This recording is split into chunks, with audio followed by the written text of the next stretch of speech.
Bakit maswerte ang kalendaryo? Siyempre, kasi madami siyang ka-dates. Oh, bakit naman malungkot ang kalendaryo? Siyempre, kasi bilang na yung araw niya. Ano naman ang punong hindi naakyat? Eh, di yung nakatumba. Ano ang susunod sa Jupiter? Dimas, pautang! Dimas, pautang!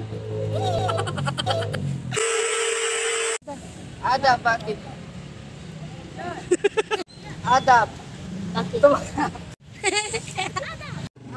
Ano naman ang punong hindi naakyat? Jupiter. Di ba? Dimas, pautang! Ano ang susunod sa Jupiter? Kanina ba? Kanina ba? Kanina ba? Simple